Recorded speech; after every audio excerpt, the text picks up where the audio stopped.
questions, and during that time we'll unmute individual students. So what we are going to do today is an introduction to the subject of Vedic Math. So first of all, let me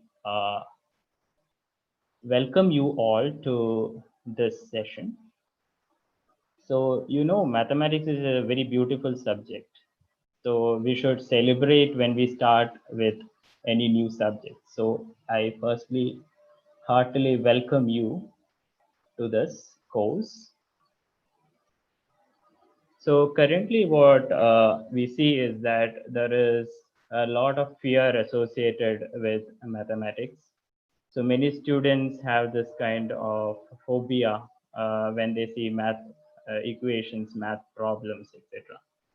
So the whole idea of this course is to change this perspective and put mathematics into a more fun and game and more of interaction. So the way that we are taught mathematics is that you have to get a single correct answer.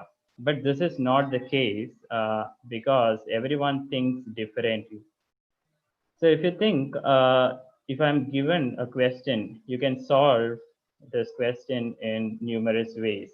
So depending on one's background, depending on one's interest and thinking, one can solve it in very many different ways. So we have to incorporate these kind of variety into mathematics. And this is what this subject, Vedic mathematics, is going to do. So we are going to Sir. celebrate this beginning with a simple puzzle. So I'll just read out this puzzle. So this is an interesting one. So let us assume that this class has say 25 students. So I'll just put a representation of 25 students, not the entire one, but yeah. So this is a set of 25 students sitting in this Vedic mathematics class. And you can check whose birthday is today.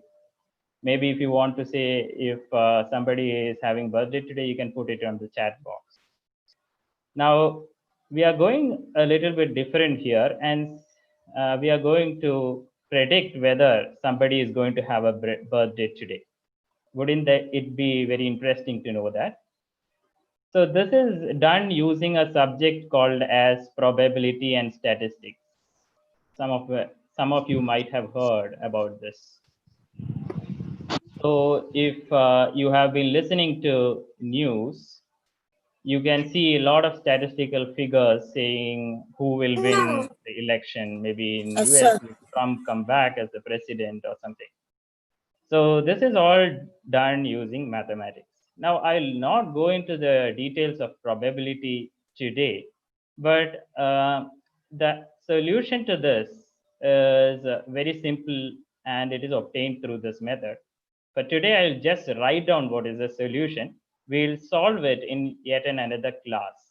So the solution is done using a method which includes and excludes the birthday of students. And you know that there are 365 days in a non-leap year. Say we assume that this is a non-leap year, although it is a 2020 is a leap year. For the benefit of the class, we'll assume we are calculating this problem for the non-leap year. So this is the solution. Now, this doesn't say much. If you see, and if you want to predict maybe whether Trump will come back as a US president, this number will not help any viewer. So you will have to compute it in the fractional form. So for that, you need to rely on a calculator. The entire idea here is whether you can get rid of the calculator. Every time you may not be carrying a calculator and it may not be convenient to take that up and do this problem. However, Vedic mathematics allows you to compute this particular solution very quickly. And we'll see step by step how this is being done as we go along this course. The number itself seems very much large, like if you see something raised to 25, but the solution you can see For the time being, I'll just write it as a number. So it is approximately 0.067. What it means is that to see the birthday of approximately 7 people, you will have to sit for 100 classes. So, yeah, so that is an interesting figure. So, out of a class of 25, to get 7 people's birthday, you need to sit for 100 classes. So, it is again a question how many classes you have to attend so that you can see your friend's birthday during that period. So, let us move on. Now, students might have taken this course due to a variety of reasons. I list down a few of them, and you can match against one of these uh, points. So, the whole idea. So, I can see some people have raised their hands. You can put your question in the chat box, and we'll answer to that towards the end. So please put your questions in the chat box. So what we see is that many people don't have a liking towards mathematics, an average student in mathematics. So you want to something that aligns with your interest. So you can find that here in Vedic mathematics. If you can see, most of the Vedic aphorisms are taken from stories. So if you see, the whole idea of learning mathematics should be enjoyable. Learning should be as fun as possible. So that is why we are introducing this course to you. Now, many of you might have heard prior to this whether you can compute something as quickly as Shakuntala Devi. So this is the right place. You can compute your answers as quick as possible. And this is very good for your competitive exams that you're going to take in the future. Now, the main point that I have to drive here is that the whole idea of computing quickly doesn't compromise on your understanding. So the whole idea of this course will be to mug up less. You will have to mug up very little. And in fact, the Vedic mathematics, it suggests only multiplication tables up to 5. The remaining part of the multiplication table you can easily compute without any difficulty. Now, the most important thing is that it can make your mind focused, because most of the techniques that we do here are mostly mental mathematics. So it keeps your mind focused. In the duration of this course, we shall learn many techniques where you need not touch a pen or paper. You can simply do everything in your mind.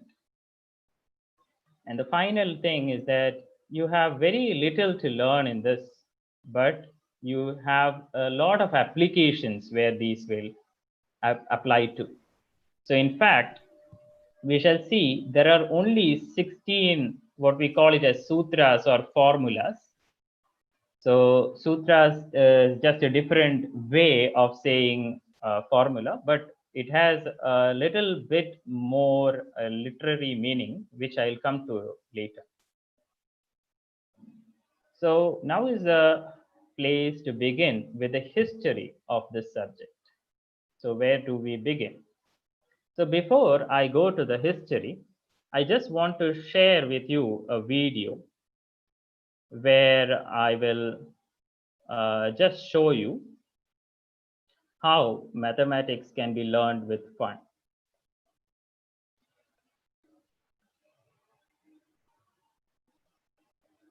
So you can see this video. Let me just see.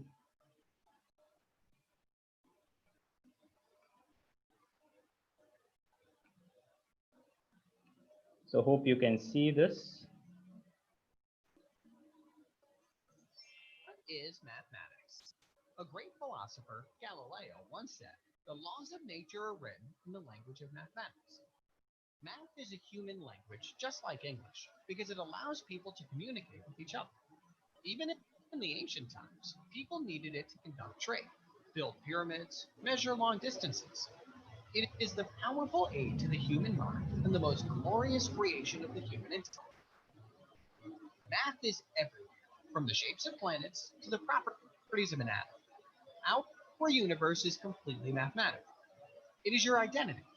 You can't quote your age without it. It is the historical timeline.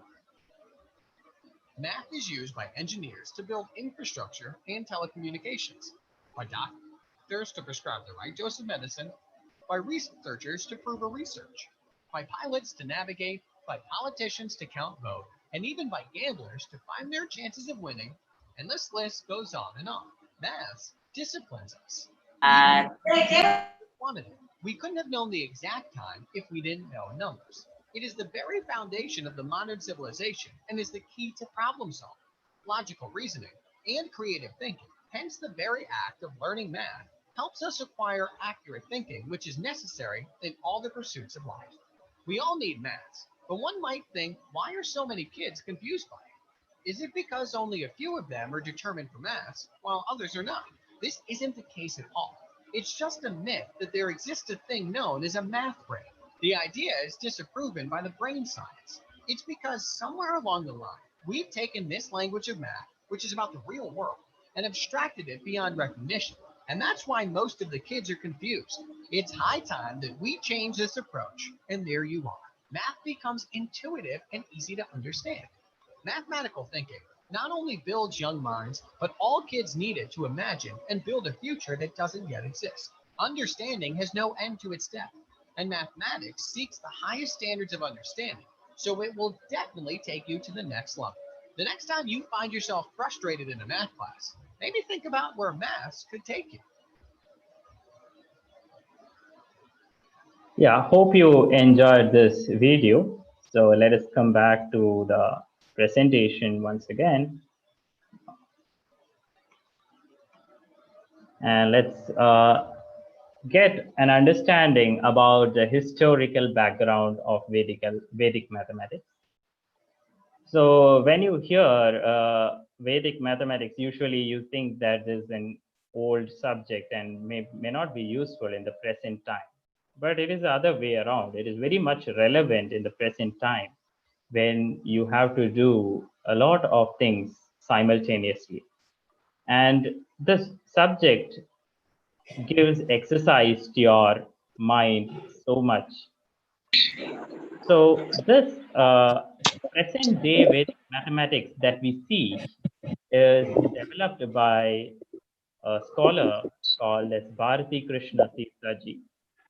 He was there in the 19th century and he developed 16 sutras or aphorisms that we will learn throughout this course.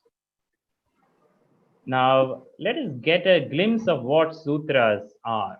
So, sutras are what we commonly know as formulas.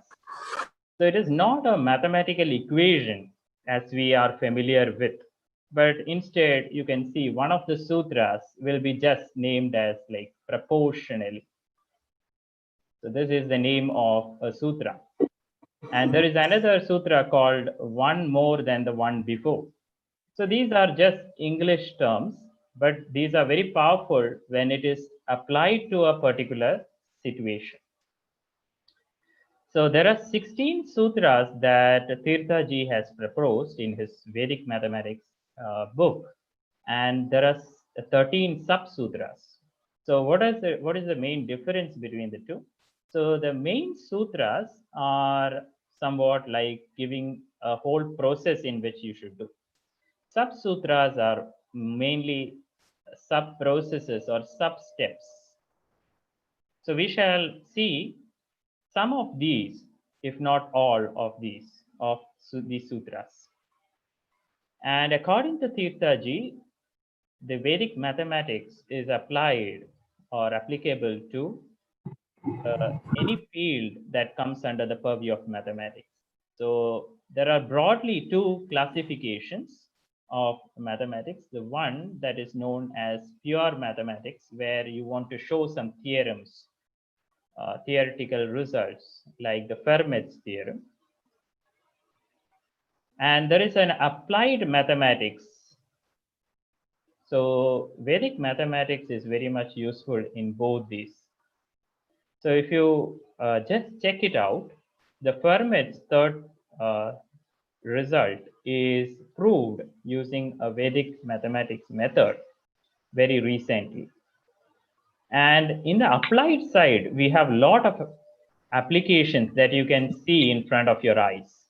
These can fall from astronomy. So you can see a lot of astronomy results can be easily computed, because essentially people in the early 80s, they were interested on how distant is the stars and what is the duration of an eclipse, when an eclipse will come. All this they had to do, and these were possible only due to simplified computations that were given by these Vedic scholars.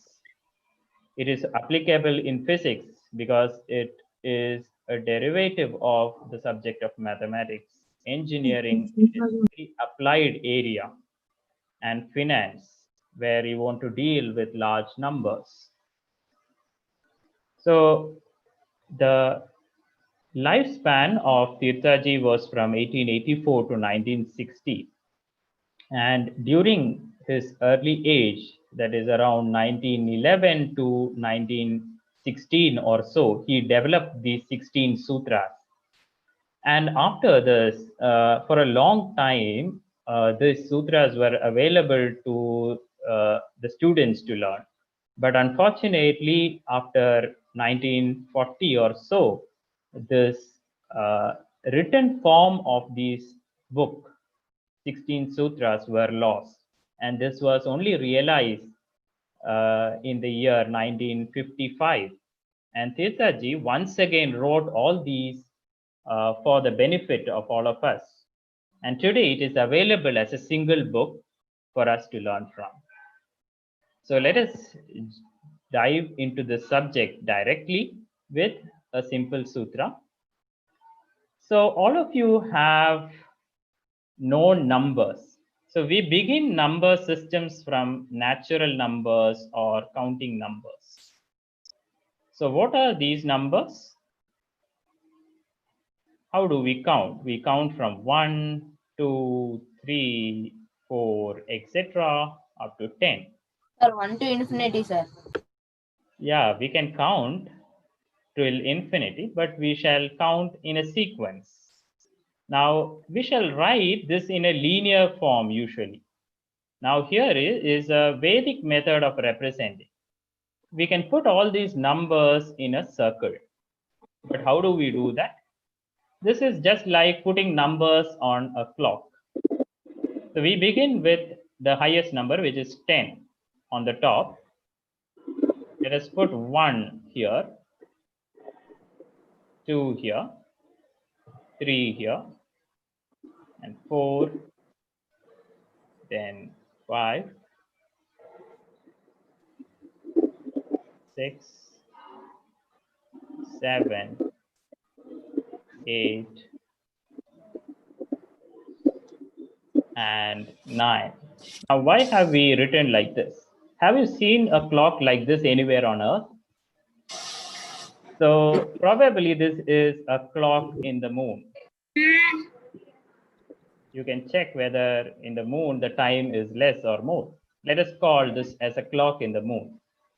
Now we are going to do some more additions on this clock. We are going to join the numbers here. So 9 is joined with 1. You can think why it is done so. Similarly, 8 is joined with 2. 7 is joined with 3, and 6 with 4. So this is called as a Vedic 10-point circle. That means each of these lines, if you add it up, it will add up to the number 10. So these are complementing pairs. Now this is very useful in addition. Whenever we want to add numbers, we can add it very close to the base. So this 10 is a number which is called as the base. So let us see how we can do additions. Now we are going to write more numbers on this circle. So we start from 11 here, 12, 13, 14, 15, 15, 16, 16, 17, 17, 18, 18, 19, 19, 20. and 20. So I request one and all to kindly mute yourself. We shall take up questions at the end. So why have we done so? Now let us check the addition. 19 plus 1 is 20, which again is a multiple of 10. So since it's a multiple of 10, it is closer to the base. It is the base itself. So if you see, the base number is the number that is closest to the multiple of 10. So here we directly get a representation which is circular in nature, which helps us to add easily. Now, let us see an application of this. Suppose you have gone to a supermarket and your mom or dad has taken a few fruits or vegetables as it is here. So let us just mark a few vegetables. So this you have picked. Say it is costing 15 rupees. So you have picked some of these. It is something like 13. Some of these. This is something like 28. And some of these, maybe this is something like 12. And maybe some from here. Say this is 70. Now, can you add this as quickly as possible? The traditional mathematics way is to just add two numbers that are close enough. Now, Vedic mathematics tells you that you can pick them such that it falls in the same line as this Vedic circle. So let us see whether we can pick two numbers which are complementing each other. So 12 and 28, these complement each other. So why? Because they add up to a base of 10 or a multiple of the base of 10, which is exactly 40. So you can add these up together, giving 40. The next numbers to check is 13 and 17. Again, these you can see that units place itself adds up to 10. So you can easily write this as 30. And the remaining number that is left is 15. So you just have to add these three numbers to get the bill. So that is 85. Now, you might be wondering where it is used again in a supermarket. So in a supermarket, you usually see computerized bills. But wouldn't it be good that you cross-check these computerized bills? So we shall do an exercise where we shall check supermarket bills later in this lecture or maybe in next day's lecture. So let us understand a little bit more on why this works. Some of you might be familiar with this. So this is due to what is called as the place value and numerical value assigned at the place. So I give you a 6-digit number. So what are the places? There is a units place, there is a tens place, there is a hundreds place, there is a thousands place, there is a 10,000 place, and there is a 100,000 place. So let us write a simple number, say 682317. This is a number. Now, how do we represent this in an abacus? Anyone knows what is an abacus? Some of you might be familiar. It is an old tool. Yeah. So it is an old tool similar to the calculator that we have. So this abacus is known as? Yeah. So you can write all these 6 places in the abacus, and you can fill these numbers. So how do we fill? These are filled using beads. So in the first units place, we have 7 as the value. Hello, sir. Hi, sir. You can put 7 beads there.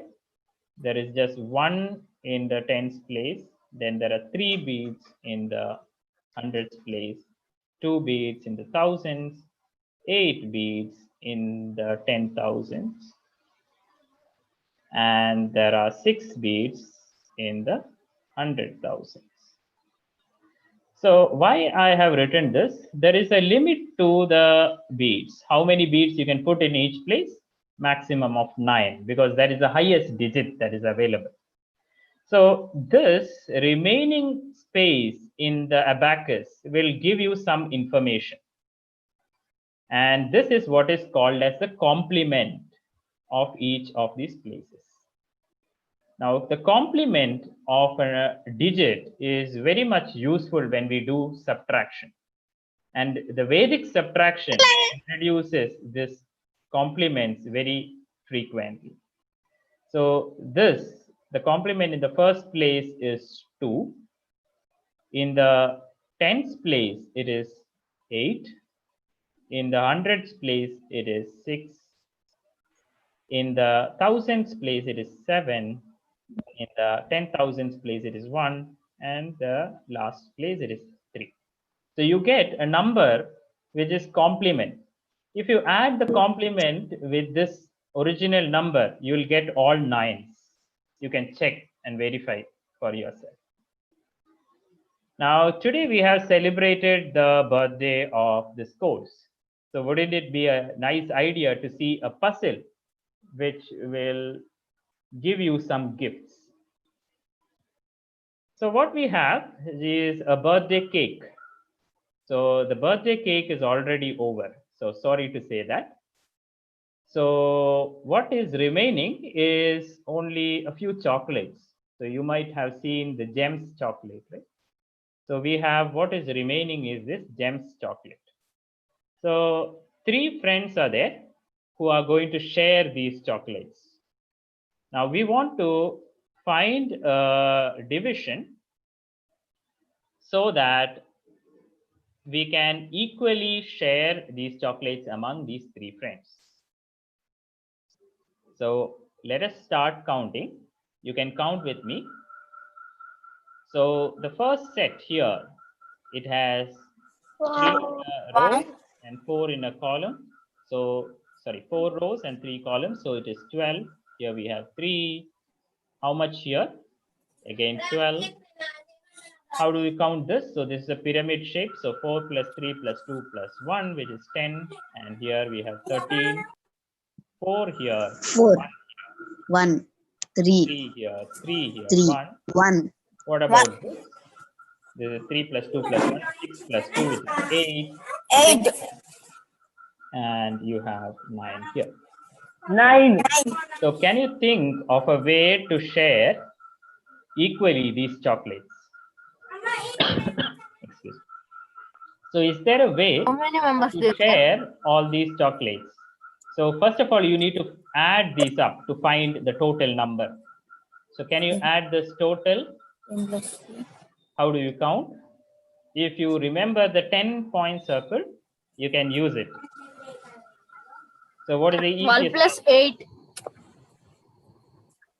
So Sir, 12 plus what 8, is- sir. you have to 3 count plus- all these chocolates together, 95, sir. and you have to find what is the remaining chocolate. So one easiest way is to identify the 2s and 3s. So this club up to 15. So again, 12 plus 13, again it goes up to 25. So 25 plus 15 is 40. So Total that- is 66, sir. The total is 66, sir. Let us check what is the total. So 4, again, can we club something? 4 plus 1, no. So 4 plus 3 plus 3 is again 10. So we get a 10 from the second part, second row is this. there is a 1 plus 1 that is remaining. That will add to 8 here, which will again be 10. And what remains is a 6 and 9, which is 15. So what is this? So this is 75. So totally we have 75. I think students might require some practice for doing this, but let us see if it is 75, how do we come up with a solution to divide these chocolates? So let us divide the chocolates among the three of this. One of whose name is Hari and he's very hungry. So let us divide. So each of them should get 25. 25, sir. Yeah. So this is one way to club a 25. How do we get 25 from the remaining? 12 plus 3 is how much? 15 plus 10 again, that is a 25. So one way is to club like this. And the last way is to club the remaining. There are more ways to divide it. You can see the slide again after this lecture, and you can think of many ways to combine these chocolates. Now we'll go with one more idea. So this idea is a Subsutra, which is called as Navashesh. So we are going to just finish with this one Subsutra for today's lecture. After that, I'll just take 5 minutes of questions so that those who have raised hands or put it in the chat box, I'll just answer to them. So this is an interesting name. Now we have the festival called as Navaratri. So Nava means what? Nava means 9. 9. So Navashesh is something to do with 9.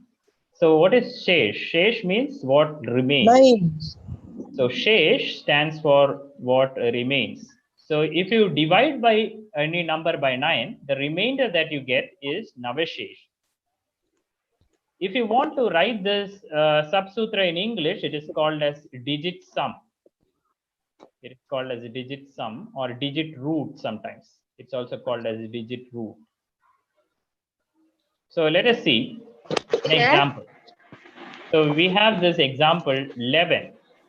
What is the digit sum of 11? It is just plus 1, which is 2. Sir.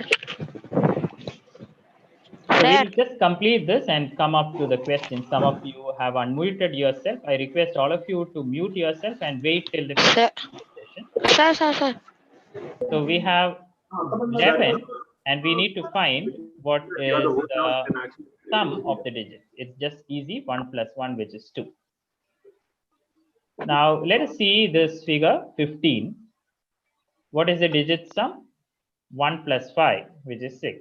Now these are very direct numbers. Let us take a slightly different number, say 19. So if you find the digit sum, it is 1 plus 9, which is equal to 10. Now 10 is a 2-digit number, but you want a remainder when you divide with 9, which should be less than 9. So the digit sum should again compute the sum of the digits of 10, which is 1 plus 0, which is 1. So you can see the Navashesh or the digit sum of 19 is actually equal to 1. So let us take a different example now. Let's take 29. So this is 2 plus 9. 2 plus 9 will add up to 11, but we know the digit sum of 11 is already 2. Sir, 2, sir. Let us take yet another example. What is the digit sum of 99? So 9 plus 9 Sir, again 9, sir. is 18.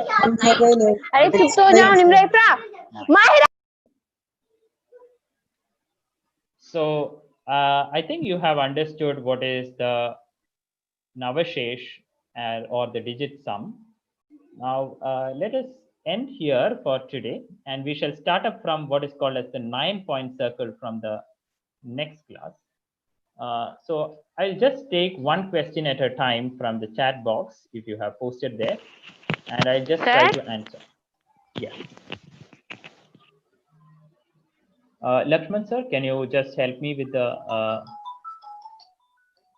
Vijay sir, you're the host now. Can you mute all users and okay, sure, sure. uncheck that tick box of allowing them to unmute themselves? Sir,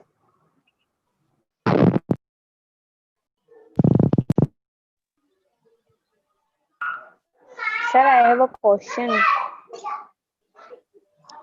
sir मैं आपसे एक question पूछ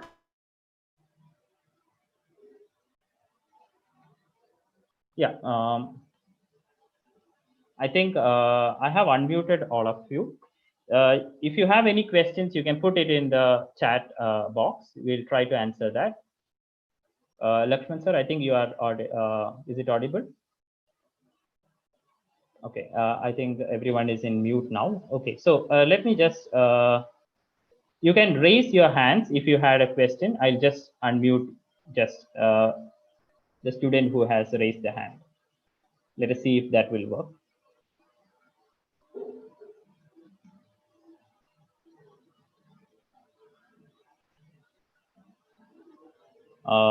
So I can see one raised hand. So this is Ilma Kausar. I'll just unmute. So, yeah. Sir Yeah, please ask.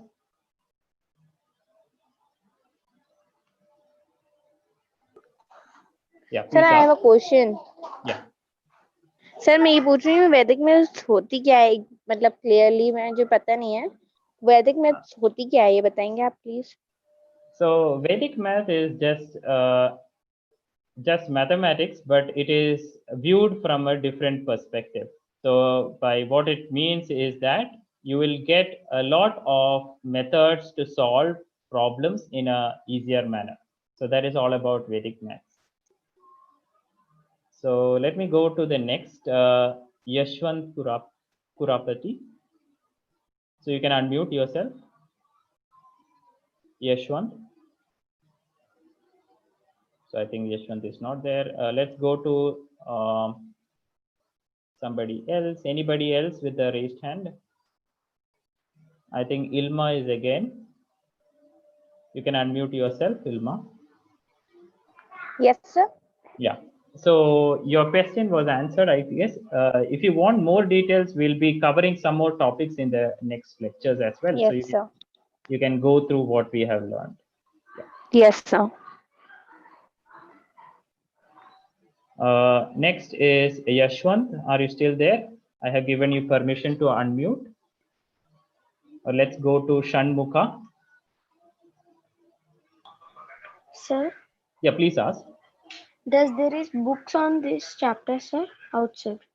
There are various books. I would recommend first you sit for a few lectures and then only refer to books, because Okay, books sir. are available always. But what you need is a path in which you have to learn it properly. So let the books remain for now. I'll just refer to you few books in a few lectures. Okay, sir. So let us go to next. Shravan Kumar, you can unmute. You can unmute, Shravan. Sir, Yeah. sir, when we divide 99 by 9, we will get zeroness remainder. Yeah. So the digit sum came as 9, but the remainder is actually 0. But when we say it as a digit sum, represent it as 9. Well, you're absolutely right. So 9 is equivalent to 0. Okay, sir. Thank you. Yeah, that is a good question. So next one, Abhinav, I'll allow you to unmute. Abhinav.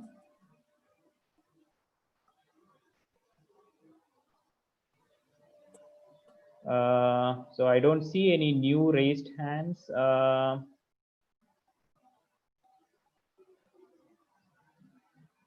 So is it done?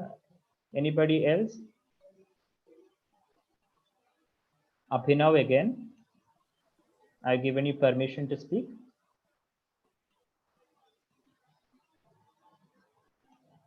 Abhinav, you can speak now. Sir, Yeah.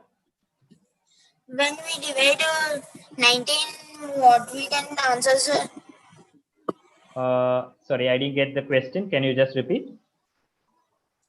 Sir, when we can divide 99 means what can we get the answer, sir? So what you mean is that, so if you divide 99, the quotient is 11 and the remainder is 0. So we got the digit sum as 9. 99, 9 plus 9 is 18. So 18's digit sum is 1 plus 8, which is 9.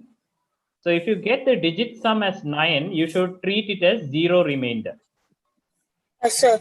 Yeah, so that is the confusion I think some of the other students might also face. So you should treat 9 as equivalent to 0 when it comes to digit sum. Yes, sir. So hope you enjoyed today's session. I don't see any new raised hands. So let us call it a day for today, and let us meet up tomorrow with some more idea. So today was just an introduction. So tomorrow we are going to see a little bit more. So just to put everything in summary, we have just discussed just a single sutra, which is called as Navashesh. We have seen some history of Vedic mathematics, and Vedic mathematics is a lot of stories. So you will see a lot of puzzles that appear in this subject. So until tomorrow morning 10:30, we shall sign off. See you all tomorrow again.